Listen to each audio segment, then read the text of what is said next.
Jean-Robert Gardère, bonjour. Bonjour Rémi. Merci de m'accueillir chez vous pour cette émission Vécu.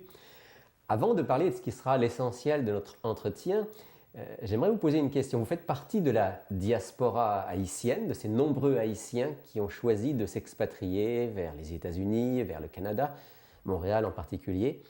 Parlez-nous un tout petit peu de votre île, de votre belle île, et de ce que ça représente pour un Haïtien que de venir au pays du froid. Bien, effectivement, moi, je suis né en Haïti et j'ai grandi dans ce pays-là jusqu'à... j'ai fait mes études secondaires, donc universitaires, tout en Haïti. Et puis, mon premier contact, en fait, la première fois que j'ai quitté Haïti, c'était à l'âge de 28 ans. Donc, c'était pour des études, donc pour compléter des études à Rimouski. Donc, mon premier contact avec le Québec, avec l'hiver québécois, c'était vraiment la belle ville de Rimouski, donc la belle région du Bas-Saint-Laurent. Avant de parler du Bas-Saint-Laurent, parlez-nous un tout petit peu de votre île. Quels sont les souvenirs que vous en avez? Qu'est-ce que ça représente Haïti pour vous? Bien, Haïti est situé dans les Antilles et pendant longtemps, moi, j'ai grandi avec le concept d'Haïti, la perle des Antilles. C'est vraiment une très belle île où il y a des beautés magnifiques, de très belles plages, de très beaux paysages, des gens très chaleureux aussi.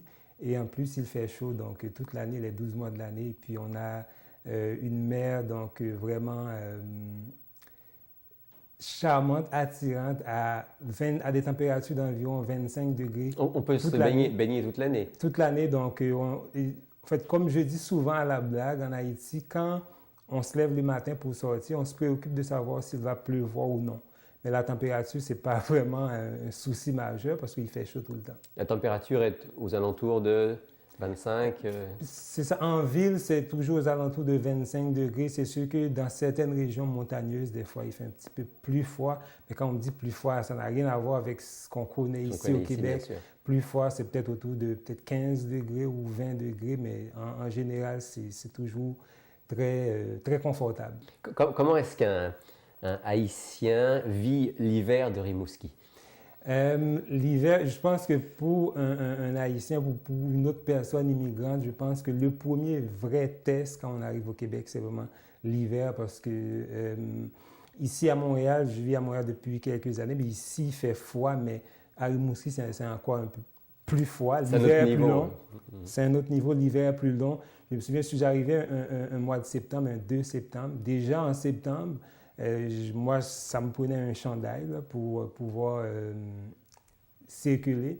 Et puis, je regardais à la télévision les gens à Montréal, donc marchaient dans les rues en t-shirt. Et puis, mais nous autres, déjà à Rimouski, ça pour vous, il faisait déjà très froid. C'est ça, c'était quand même plus froid. Puis, je me souviens aussi que je marchais pour aller à l'université. Ça me prenait environ une dizaine de minutes de marche. Souvent, je disais à ma femme, écoute, je ne sais pas pourquoi, mais on dirait que je pleure involontairement parce que quand je marche contre le vent et le vent te frappe au visage, c'est un vent glacial et j'ai trouvé ça vraiment très difficile. Puis je me souviens aussi de ma première neige. Donc, j'étais à l'université un après-midi, puis il y a des étudiants qui sont venus nous voir, moi et un autre collègue haïtien. Ils nous ont dit « Hey, les gars, demain, il va neiger, vous allez voir c'est quoi la neige. » Parce que pour le Haïtien moyen, la neige, c'est juste quelque chose qu'il a vu à la télévision. C'est ça, nous autres, on voyait ça à la télévision, mais on ne savait pas ce que c'était exactement. Et puis, le lendemain, je me souviens, en me réveillant, la première chose que j'ai faite, le premier geste, quand je suis sorti du lit, je suis allé regarder par la fenêtre. Et c'était un tapis blanc.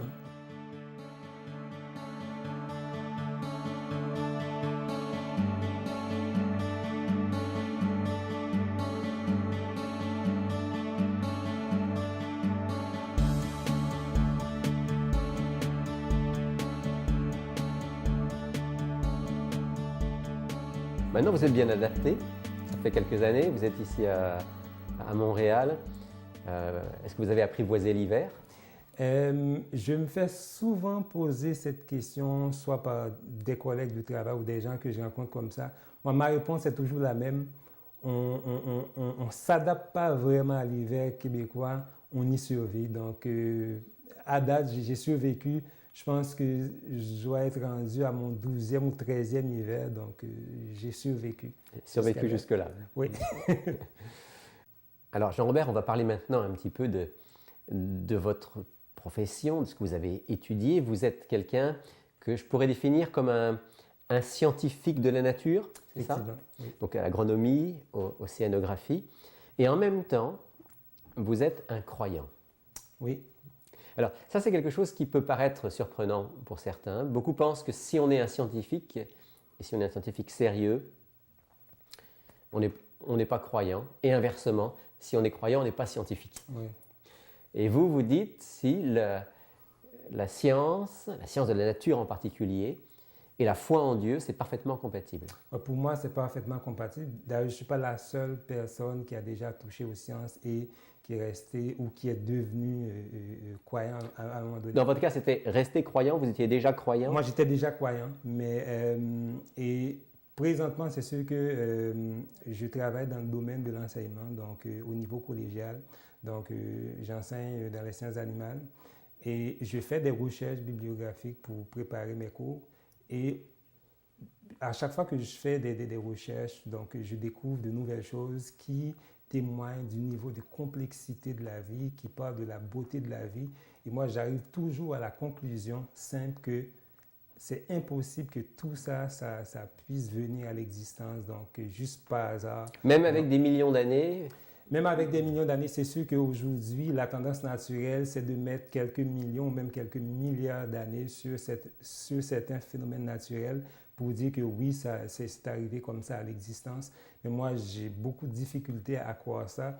À l'université, que ce soit au baccalauréat ou pendant ma maîtrise, donc j'ai étudié justement la théorie de l'évolution comme un bon étudiant pour réussir mes cours. Mais j'ai toujours eu de la difficulté à accepter et effectivement que c'est arrivé par hasard comme ça. Je peux vous donner juste quelques exemples. Alors justement, ça serait intéressant. Ouais. Donnez-nous un ou deux exemples, soit du domaine de l'agronomie, soit du domaine de la vie marine. Ouais. Quelques exemples qui vous convainquent que vraiment il y a eu un concepteur et c'est hors de portée du hasard. Par exemple, si je considère le règne végétal, par exemple, on vit ici au Québec, un pays nordique où une partie de l'année il fait très très froid et à l'approche justement de la saison froide, donc les gens regardent avec émerveillement les arbres qui perdent leurs feuilles. Donc on pourrait dire, mais les arbres, ils n'ont pas une conscience comme nous. Donc qu'est-ce qui leur dit qu'il y a une mauvaise saison donc, qui s'approche? Donc, les arbres vont naturellement perdre leurs feuilles. Et pendant l'hiver, ils vont conserver ce qu'on appelle un métabolisme de base juste pour rester en vie. Et ils réduisent au strict minimum leur métabolisme. Ils font quasiment rien, ils ne produisent pas. Un peu comme les animaux qui hibernent? Qui hibernent, oui, exactement.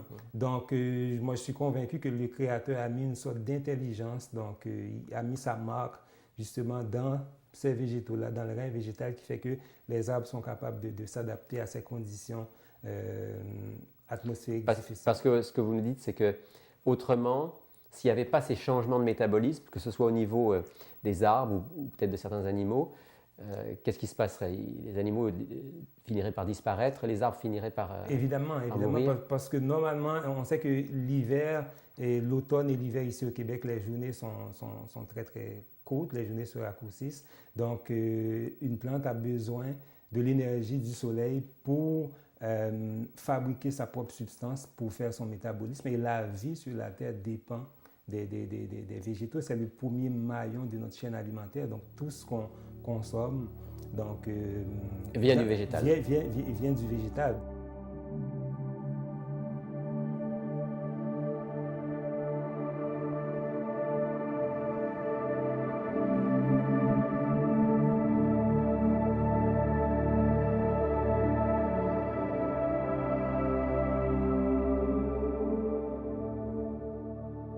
Donc, je vais me transférer maintenant donc, dans le domaine de la biologie humaine. Cette semaine, justement, je faisais des recherches pour un cours sur le système cardiovasculaire. Donc, je suis tombé sur une petite vidéo d'animation qui parle du fonctionnement du cœur, de cette petite pompe qui fait fonctionner notre organisme. Et puis, l'auteur, justement, expliquait comment est-ce que le cœur fonctionne. Il disait qu'un cœur, le cœur humain, va battre 100 000 fois dans une période de 24 heures pour pomper environ 7 000 à 8 000 litres de sang.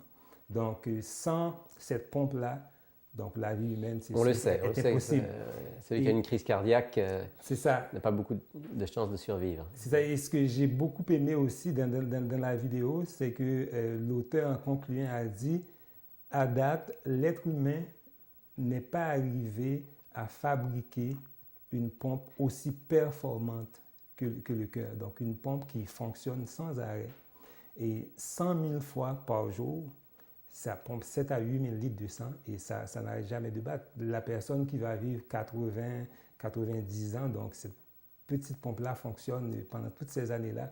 Donc, pour moi, je me dis, non, ça ne peut pas être le fruit du hasard. Un autre exemple que je pourrais prendre, c'est dans le domaine de la génétique. Vous savez que dans notre code génétique, nous avons 46 chromosomes, mais au niveau des cellules sexuelles, donc les ovules et les spermatozoïdes, donc on trouve la moitié de ce nombre-là, donc 23 chromosomes. Et puis c'est donc ce qui va ensuite déterminer si on sera un garçon ou une fille. C'est ça. Et au moment de la fécondation, ce qui est merveilleux, ce que je trouve extraordinaire, c'est qu'au moment de la fécondation, quand le spermatozoïde et l'ovule se fusionnent, donc les 23 chromosomes donc, de la cellule mâle et les 23 chromosomes de la cellule femelle vont s'apparier, vont se mettre ensemble pour reconstituer un nouvel individu avec 46 chromosomes.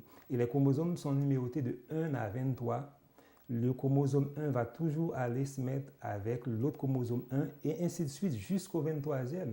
Donc, moi, je me dis non, ça ne peut pas être juste le fruit du hasard. C'est sûr qu'il y a une intelligence en arrière de tout ça. Vous discernez dans la matière, entre guillemets, oui, une intelligence qui forcément vient de l'extérieur. Évidemment. Oui. Je me souviens, on avait parlé aussi ensemble, on préparait l'émission, vous m'avez parlé de l'estomac de la vache.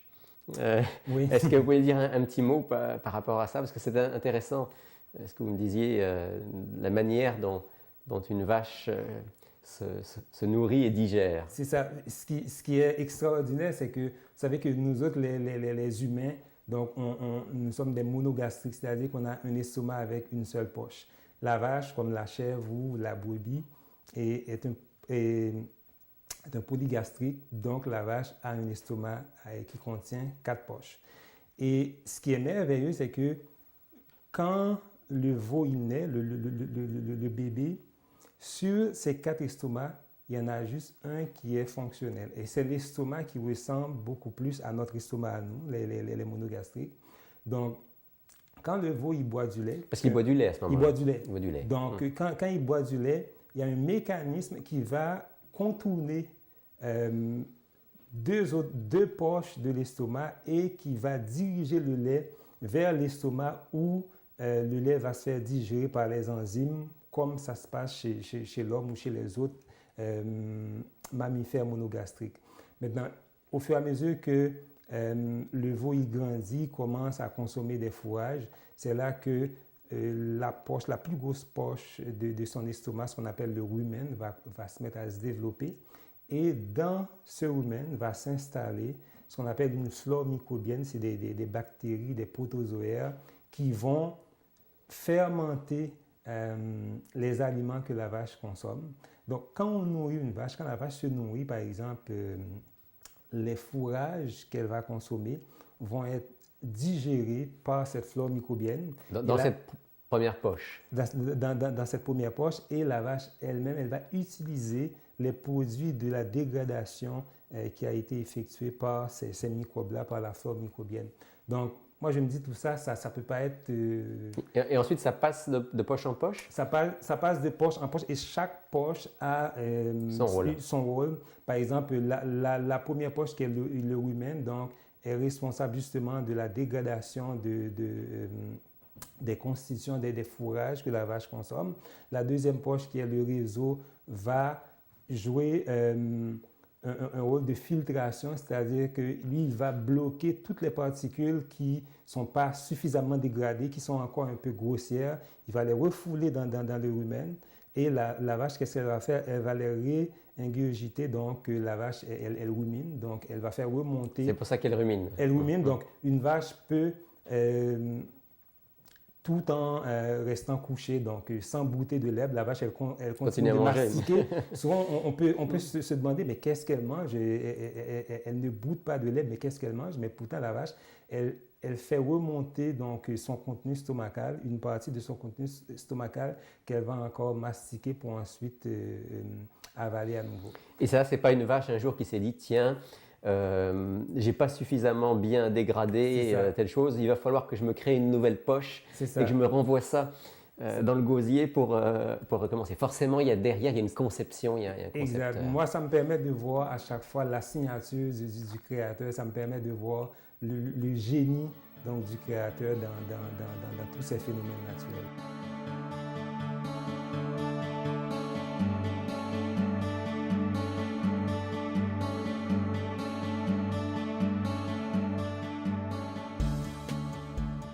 Par la grâce de Dieu, j'ai toujours aimé Dieu et puis j'ai toujours vécu ma foi donc, en fonction de ce que je savais.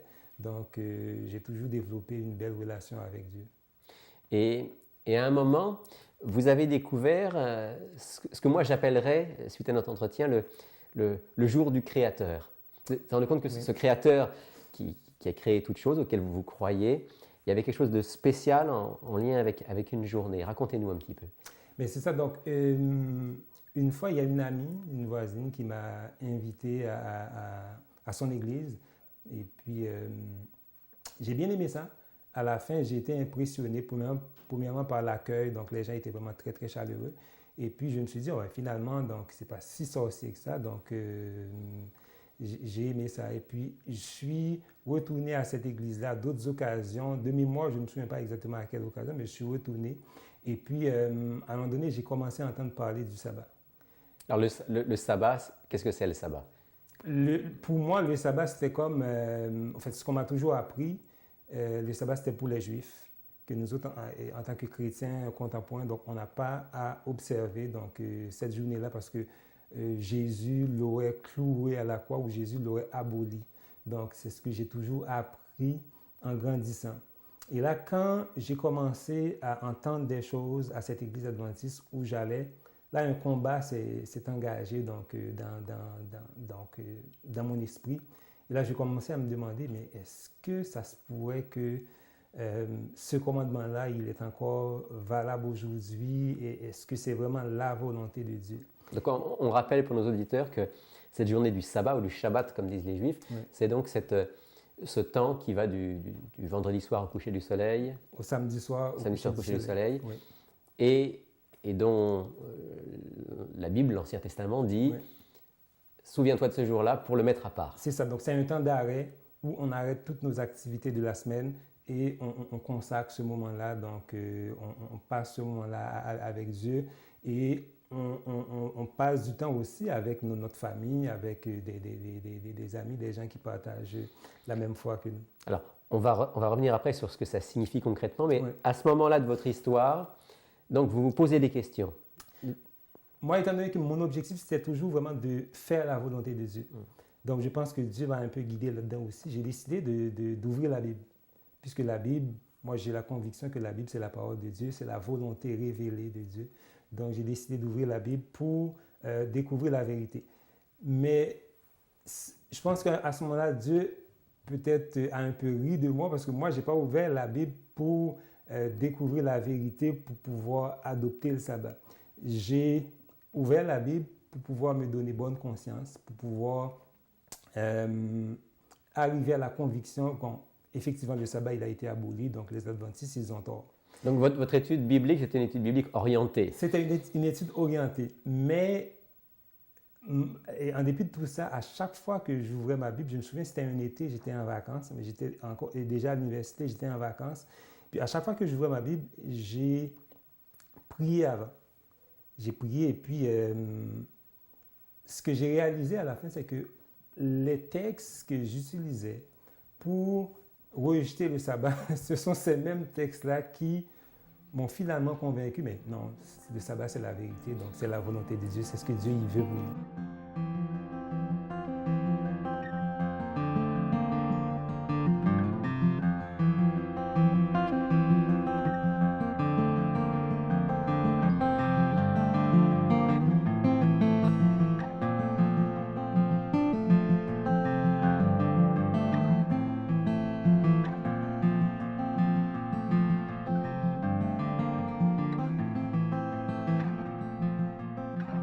citez-moi un texte auquel vous pensez qui a été pour vous un texte important pour dire oui, cette journée du Créateur est toujours quelque chose d'important pour les chrétiens d'aujourd'hui.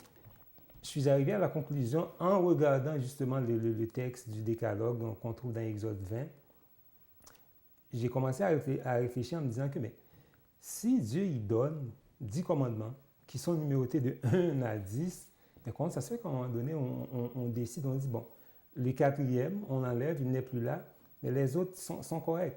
Donc, je trouvais que ça ne faisait pas de sens. Donc, ça ne sonnait pas très, très bien.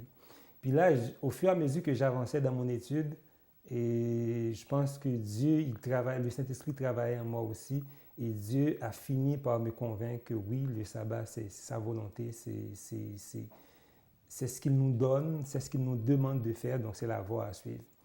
Et quand je suis arrivé à cette conclusion-là, ma lutte continuait, au point que je commençais maintenant à vivre une double vie, spirituellement.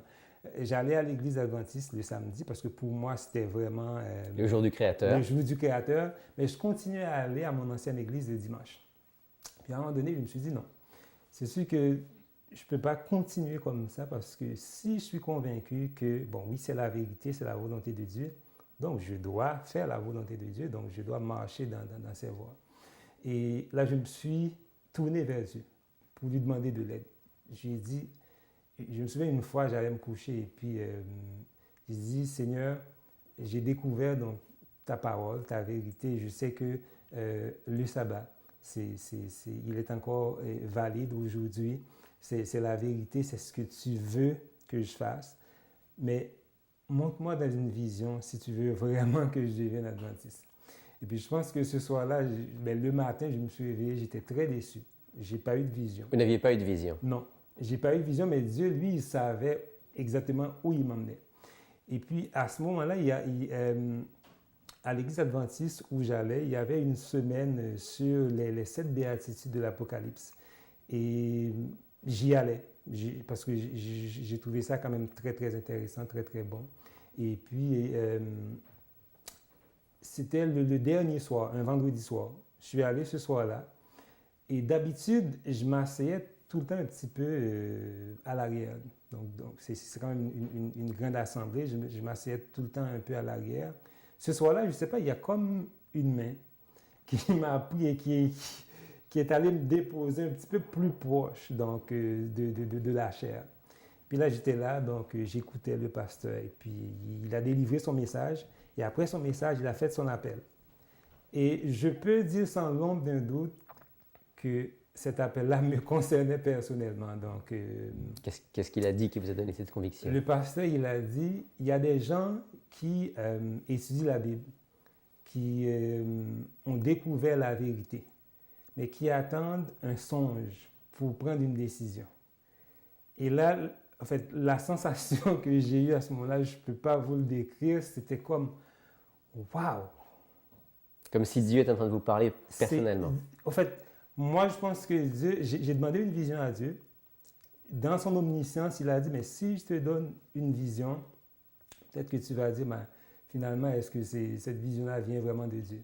Donc, il a utilisé le pasteur, il m'a parlé directement. Et quand le pasteur a dit ça, le pasteur, il ne me connaissait pas. Il savait, peut-être qu'il n'était même pas conscient qu'il y avait quelqu'un qui s'appelait Jean-Robert Gradet qui était dans l'assistance ce soir-là. Et puis, je pense que Dieu l'a utilisé pour m'envoyer ce message-là. Et puis, à l'instant, j'ai dit, dans mon cœur, j'ai dit, OK, Seigneur, tu as gagné, donc je fais partie de ton Église.